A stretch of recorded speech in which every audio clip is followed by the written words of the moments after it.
नमस्कार, जौहर झारखंड देख रहे हैं आप। आपके साथ मैं हूं शिप्रा झा। झारखंड में कांग्रेस विधायक सरकार से नाराज चल रहे हैं। उन्होंने अपनी नाराजगी भी जताई है। कांग्रेस विधायक दीपिका पांडे सिंह ने अपनी सरकार के खिलाफ मोर्चा खोल दिया है। महागामा विधायक दीपिका पांडे सिंह ने पुलिस प्रशासन पर आरोप लगाए हैं। उन्होंने विधायकों को बेवजह परेशान करने का आरोप लगाया है। नाराज विधायकों में दीपिका पांडे सिंह के साथ ही रामगढ़ विधायक ममता देवी और बड़कागांव विधायक अंबा प्रसाद भी शामिल हैं। माना जा रहा है कि सभी नाराज विधायक आज मिलकर आगे की रणनीति बनाएंगी। वहीं कांग्रेस विधायक दल के नेता आलमगीर आलम से भी मुलाकात हो सकती है।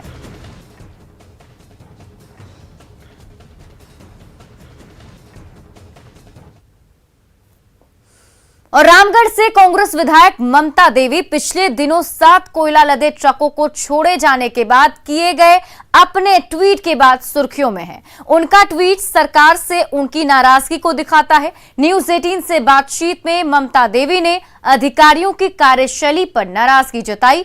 हालांकि उन्होंने आज की बैठक के किसी गुप्त पॉलिटिकल एजेंडे से इनकार किया। में जो आए दिन जो घटनाएं घट रही हैं, जैसे अभी हम लोग देख सकते हैं कि जस्ट अंबा जी के साथ जो घटना घटी, हमारी माननीय विधायिका है बड़कागांव की, उनके ऊपर तुरंत में एफआईआर हो जाना, बिना कोई जांच बिना कोई पड़ताल के अचानक से उस पर एफआईआर हो जाना।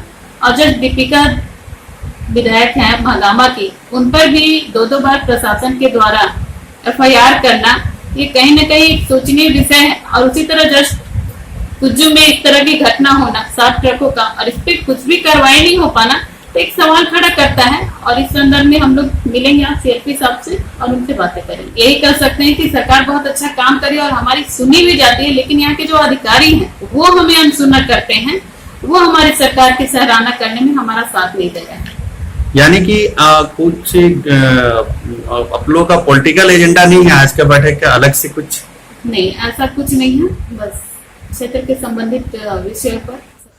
अब विधायकों की नाराजगी पर कांग्रेस के कार्यकारी अध्यक्ष राजेश ठाकुर का भी बयान सामने आया है। उन्होंने कहा कि पुलिस के अधिकारी और दूसरे अधिकारी जनप्रतिनिधियों की बातों को अनसुना करते हैं। ऐसे में सरकार को इस पर गंभीरता पूर्वक ध्यान देना चाहिए। देखिए, जनता को केंद्र बिंदु में रख करके विधायक बात करते हैं तो निश्चित रूप से सरकार से नाराजगी दिखाई पड़ती है। और कहीं ना कहीं पुलिस प्रशासन या यूं कहिए कि प्रशासन के अधिकारियों द्वारा जिस तरह से विधायकों की बात सुननी चाहिए, जनहित के मुद्दों को लेकर के जब विधायक जाते हैं तो अनसुनी करते हैं, तो ऐसे मामलों की शिकायत लगातार आती रही है। और संगठन के जिला अध्यक्ष, प्रखंड अध्यक्षों की शिकायत भी आई है। तो ऐसे में सरकार को इन सारी चीज़ों को लेकर के गंभीर होना पड़ेगा। और हमारे प्रदेश अध्यक्ष डॉक्टर रामेश्वर उरांव जी और हमारे सीएलपी लीडर आदरणीय आलमगीर आलम साहब इन बातों को लेकर के संजीदा हैं और गंभीर हैं। तो हमें लगता है कि कांग्रेस विधायकों की नाराजगी पर बीजेपी विधायक दल के नेता बाबूलाल मरांडी ने अपनी प्रतिक्रिया दी।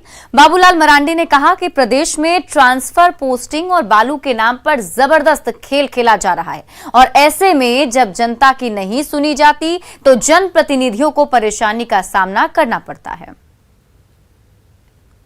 सामान्य तौर पर जब देखते हैं पूरे प्रदेश में जो सरकार में जो बैठे हुए जो मंत्री, मुख्यमंत्री, तो लोग जिस प्रकार से ट्रांसफ़र, पोस्टिंग से लेकर के प्राकृतिक जो संसाधन है, कोयला, बालू, लोहा, पत्थर, ये सब लूटाने में लोग लगा हुए हैं। यहाँ तक कि ज़मीन को भी लोग ज़बरदस्ती जगह जगह पर कब्जे हो रहे हैं। अर्थात सरकार में जो लोग हैं वो तो कमाने में लोग लगे हुए हैं। और विधायकों की अगर कोई पदाधिकारी भी नहीं सुने तो स्वाभाविक रूप से लोगों की नाराज़गी होती है।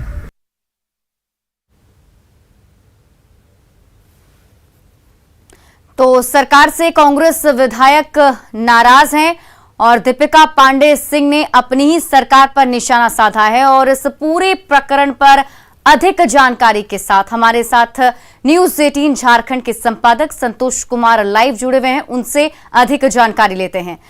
संतोष जी, ये बताइए कि अब ये मामला, जो छोटा सा मामला ट्विटर से शुरू हुआ था, अब बड़ा रूप लेता जा रहा है और कहीं ना कहीं ये भी देखने को मिल रहा है कि जो कांग्रेस के विधायक हैं वो काफी ज्यादा सरकार से नाराज हैं। तो ऐसे में अभी फिलहाल क्या कुछ अपडेट मिल रहा है कि किस तरीके से इस बात को आगे सरकार के सामने ये विधायक पेश करने वाले हैं?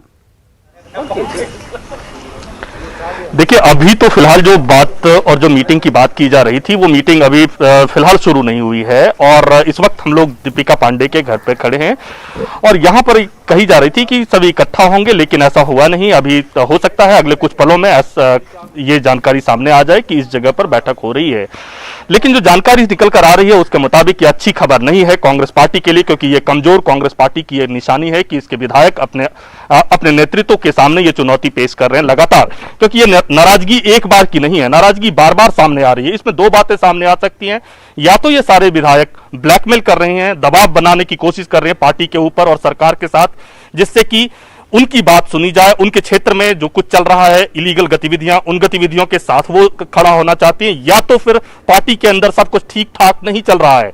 अगर ये पार्टी के अंदर ठीक ठाक नहीं चल रहा है तो इसमें दो लोगों की भूमिका बड़ी बड़ी हो जाती है, सीएलपी की भूमिका आती है और प्रदेश अध्यक्ष की भूमिका आती है। अब ऐसे में सीएलपी अगर आज दोनों ही यहां नहीं है राजधानी में, तो अब ये जो नाराजगी है ये किसके नेतृत्व में होगा, ये बात कैसे आगे जाएगी? क्योंकि एक तरफ आप सरकार में शामिल हैं, दूसरी तरफ आपके विधायकों के ऊपर एक के बाद एक एफआईआर होती जा रही है, और वो एफआईआर कोई ऐसी नहीं, कांग्रेस पार्टी के एक राष्ट्रीय पार्टी है और राष्ट्रीय पार्टी के राष्ट्रीय सचिव के ऊपर एफआईआर हो रही है जो विधायक भी हैं, दूसरी तरफ आपके दूसरे एमएलए के ऊपर एफआईआर हो रही है।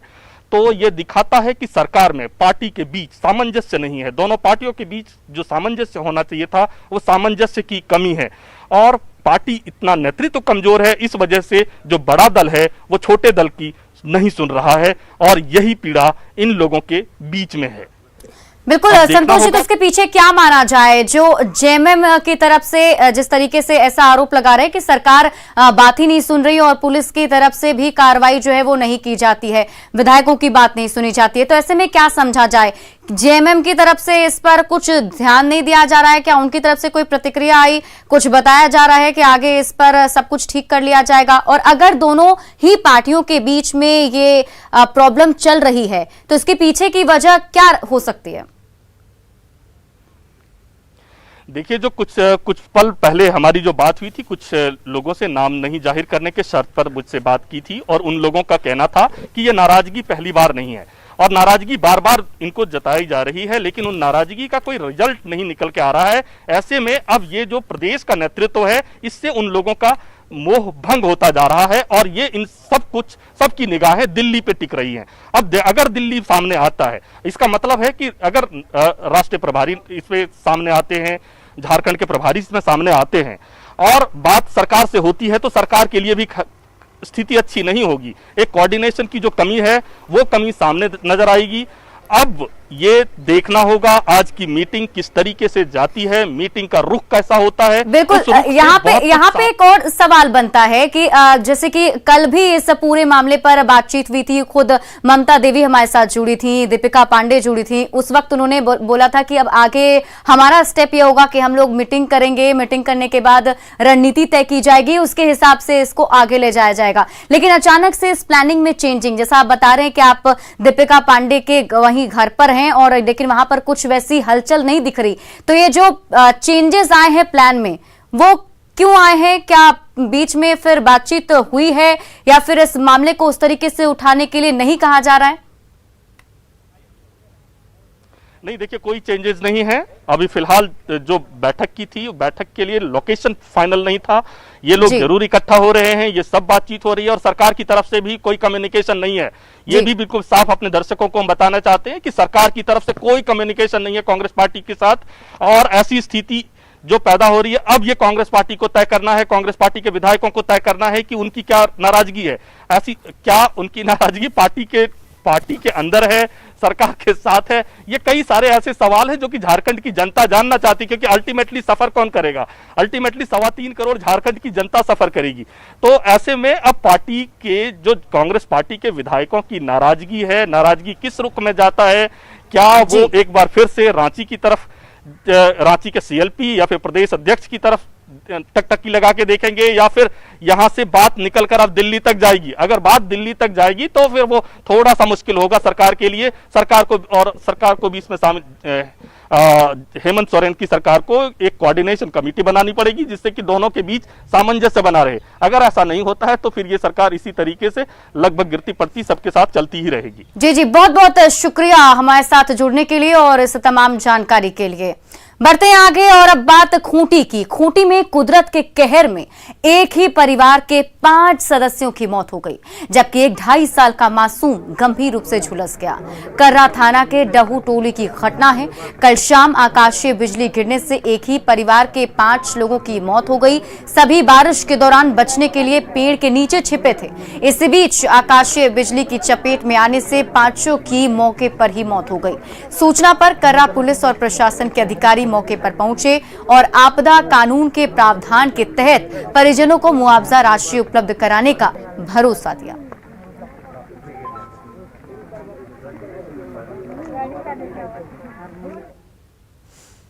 जामताड़ा में राजस्थान पुलिस ने साइबर ठग कलीम अंसारी के शागिर्द गोलू बैद को नारायणपुर से गिरफ्तार किया है। गोलू पर राजस्थान कैडर के आईपीएस अधिकारी के रिश्तेदार के बैंक से अकाउंट से ठगी कर पैसा निकालने का आरोप है। साइबर ठगी के लिए सिम का इस्तेमाल गोलू बैद के मोबाइल से हुआ था। सीडीआर में गोलू और कलीम की बातचीत सामने आई थी। जामताड़ा के नारायणपुर बाजार में गोलू की मोबाइल की दुकान है। वो सिम बंगाल में फर्जी नाम से खरीदता था। सिम को बंगाल के वेंडर से खरीदकर साइबर अपराधियों को बेच देता था। 5 टाइम में अलग अलग अमाउंट करके टोटल 99,000 निकासी की। कौन सा व्यक्ति थे वो राजस्थान के ही रहने वाले हैं, निमिष गर्ग नाम है उनका। जिस व्यक्ति को पकड़ा है उसका क्या इसमें भूमिका है? उसके लिए अभी इन्वेस्टिगेशन चल रहा है। जो चीटर्स के पास में मोबाइल हैंडसेट थे उसमें इसकी भी सिम चली हुई है, तो अभी इन्वेस्टिगेशन चल रहा है इसके बारे में। जामताड़ा में कार्रवाई करने पहुंची राजस्थान पुलिस के इंस्पेक्टर सज्जन ने बताया कि अलग अलग टाइम में 99,000 रुपए निकाला गया। जिस शख्स को पकड़ा गया है उसके नाम से ही सिम था। जांच फिलहाल जारी है। 5 टाइम में अलग अलग अमाउंट करके टोटल 99,000 निकासी की। कौन सा व्यक्ति थे वो राजस्थान के ही रहने वाले हैं, निमिष गर्ग नाम है उनका। जिस व्यक्ति को पकड़ा है उसका क्या इसमें भूमिका है? उसके लिए अभी इन्वेस्टिगेशन चल रहा है। जो चीटर्स के पास में मोबाइल हैंडसेट थे उसमें इसकी भी सिम चली हुई है, तो अभी इन्वेस्टिगेशन चल रहा है इसके बारे में। गिरिडीह के राजधनवार के बीडीओ राम गोपाल पांडे और उनकी पत्नी के साथ मारपीट की घटना सामने आई है। बीडीओ पत्नी के साथ पंचम्बा होते हुए राजधनवार लौट रहे थे। इस दौरान ही उनकी गाड़ी हटिया रोड में जाम में फंस गई। वो खुद जाम हटाने की कोशिश कर रहे थे, लेकिन कुछ लोगों ने बीडीओ को गाड़ी हटाने को बोला। इस दौरान तू मैं शुरू हो गई। 2 युवकों ने बीडीओ की पिटाई कर दी। पुलिस ने 2 लोगों को गिरफ्तार किया। उनके साथ काला पकड़ा मारपीट किया। इनको बचाने के लिए फिर इनकी वाइफ आई, तो उनके साथ भी इन लोगों ने बदसलूकी किया। उनके साथ भी जो है बदसलूकी किया और करने के बाद फिर जो है ये जब करने लगे तो उनका गला में चेन वगैरह था, पैसा भी था, वो भी छीन लिया जो है। 2 आदमी और कोरोना जांच को लेकर रांची रेलवे स्टेशन पर हर दिन लापरवाही उजागर हो रही है। रविवार की सुबह 7:15 बजे तक 6 ट्रेनें रांची स्टेशन पर पहुंच चुकी थीं। बावजूद इसके यात्रियों की जांच को लेकर अनदेखी की गई। पटना हटिया एक्सप्रेस जब रांची पहुंची तो यात्री बिना जांच के ही बेरोक टोक रेलवे स्टेशन से बाहर निकल रहे थे, लेकिन जैसे ही न्यूज 18 की टीम स्टेशन पहुंची, आनन फानन में बैरिकेडिंग लगाकर यात्रियों को कतारबद्ध कर जांच शुरू कर दी गई। वहीं जानकारी मांगने पर यात्रियों की संख्या के नाम पर भरमाने की कोशिश की गई। रांची रेलवे स्टेशन का जायजा लिया हमारे सहयोगी संजय कुमार सिन्हा ने। कोरोना संक्रमण को लेकर राज्य सरकार की जो गाइडलाइंस है, उस गाइडलाइंस का रांची रेलवे स्टेशन पर खुलेआम उल्लंघन हो रहा है। सुबह से अब तक 6 ट्रेनें आ चुकी हैं। पहली ट्रेन 3:40 में दुमका इंटरसिटी आती है। जब हमने काउंटर पर बात की तो यहाँ पर कहा गया कि सुबह से जांच हो रही है, लेकिन कागज पर बैक डेट लिखा हुआ है। आप हमें ये बताइए कि सुबह से अब तक 6 ट्रेन आई है, क्या सभी ट्रेनों की जांच हुई है? जरा कागज दिखाइए। कागज पर डेट लिखा हुआ है 3 तारीख का डेट, और आज 4 तारीख है। सर हम लोग का नाइट शिफ्ट है। तो आज सुबह जो पहली ट्रेन 3:40 पर आई है, और ये छठी ट्रेन है, सभी की जांच कहाँ है?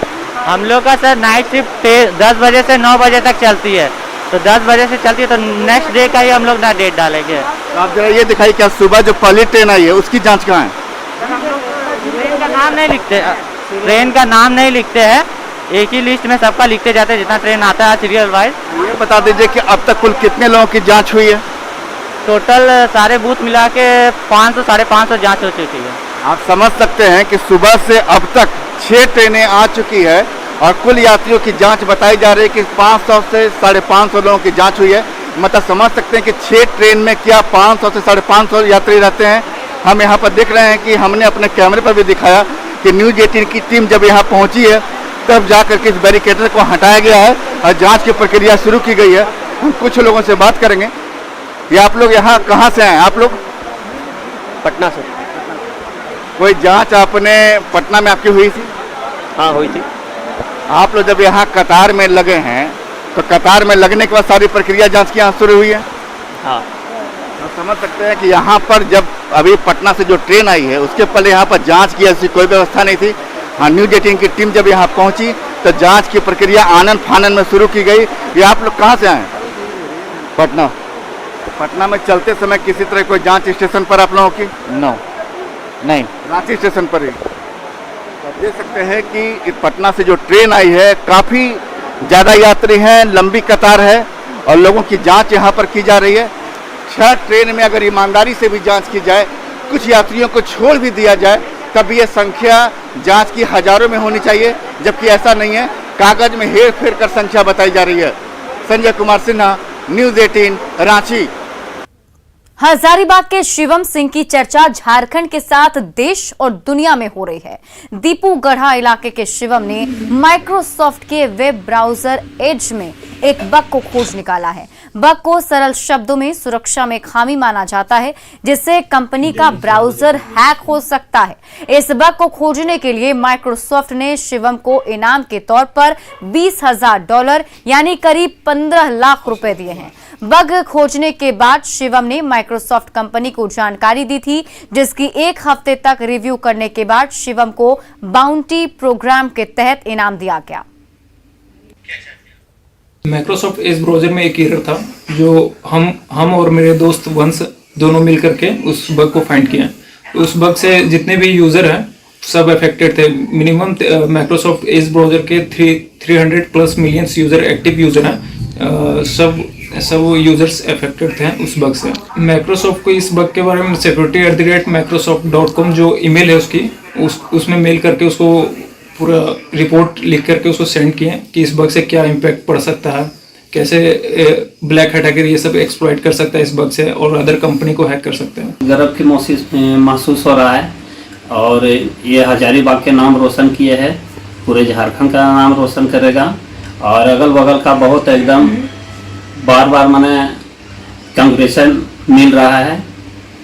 पेरिस में शानदार प्रदर्शन की बदौलत गोल्डन गर्ल दीपिका कुमारी को झारखंड सरकार ने 50 लाख के राशि पुरस्कार के रूप में देने की घोषणा की है। इस इनाम की घोषणा से दीपिका के माता पिता बेहद खुश हैं। उन्होंने इसके लिए राज्य सरकार को धन्यवाद दिया, साथ ही उम्मीद जताई कि दीपिका टोक्यो ओलंपिक में भी गोल्ड जीतकर जरूर लौटेगी। लोग बहुत खुश हैं और इसके लिए तो सरकार का हम धन्यवाद देना चाहते हैं कि जो भी खिलाड़ी हो अच्छा प्रदर्शन कर रही हो तो उनके लिए सरकार की ओर से जो बने वो देने का मतलब करें। और इसमें बच्चों लोग का बहुत सारा उत्साहित होता है, जो भी कुछ मिलता है सरकार की तरफ से तो बच्चों को बहुत खुशी होता है और आगे की ओर बच्चे लोग बढ़ते हैं। जो भी इनाम दिए हैं उससे बच्चा लोग को खुशी मिलता है और खुशी मिलते के साथ में वो लोग जुनून पैदा हो जाता है कि ये हम जीत के लाएंगे तो हमको कुछ और मिलेगा। इसी तरह से सरकार को ये खिलाड़ी लोग को अच्छा लगता है, पैसा मिलता है तो लालच बस वो लोग खेलता है, दिन रात मेहनत करता है और दिन रात मेहनत करते हुए भी तो ये हम बहुत धन्यवाद देना चाहते हैं सरकार। कोरोना से चल रहे देशव्यापी जंग में जीत के लिए टीका बहुत जरूरी है और इसी टीके का अलख जगाने निकली हैं एमपी के बुरहानपुर की कुछ महिलाएं, जो दुकान दुकान जाकर कारोबारियों को टीका के लिए प्रेरित कर रही हैं और उनसे दूसरों को भी जागरूक करने की अपील कर रही हैं।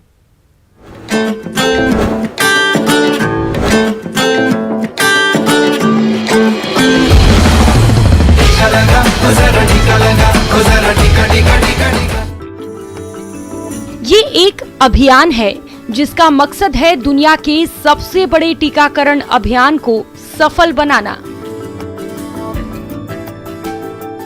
अब तक हर कोई सुन चुका है, हर कोई जान चुका है कि कोरोना को मात देने के लिए टीका बहुत जरूरी है।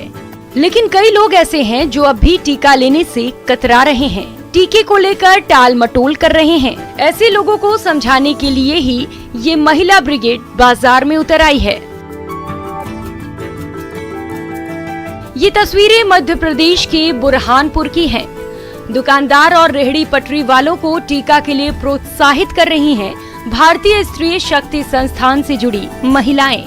समाज सेवी और बीजेपी नेता प्रगति चापोरकर के नेतृत्व में इन महिलाओं ने इलाके में नो वैक्सीन नो परचेज अभियान चलाया है। इस अभियान के तहत ये महिलाएं दुकानदारों को टीका के लिए जागरूक कर रही हैं। हम जनता की भी जिम्मेदारी बनती है कि हम हर दुकान में जाके हर शॉपकीपर से, जो भी है फल वाला है सब्जी वाला है, उनसे ये पूछे कि उन्होंने वैक्सीन लगाई है कि नहीं, तभी उनके हाथों से चीज खरीदे। ये महिलाएं रोजाना बुरहानपुर के अलग अलग इलाके में जाकर दुकानदारों से मिलती हैं और उन्हें टीका का महत्व समझाती हैं। और जिन दुकानदारों ने टीका ले लिया है उन्हें दुकान के सामने टीके का सर्टिफिकेट लगाने को कहती हैं, ताकि इससे खरीदार भी जागरूक हो सकें। लोग प्रेरित कर रहे हैं कि आप आपकी दुकान के बाहर वो सर्टिफिकेट अवश्य चिपकाएं कि आने वाला ग्राहक भी बहुत सेफ महसूस करे।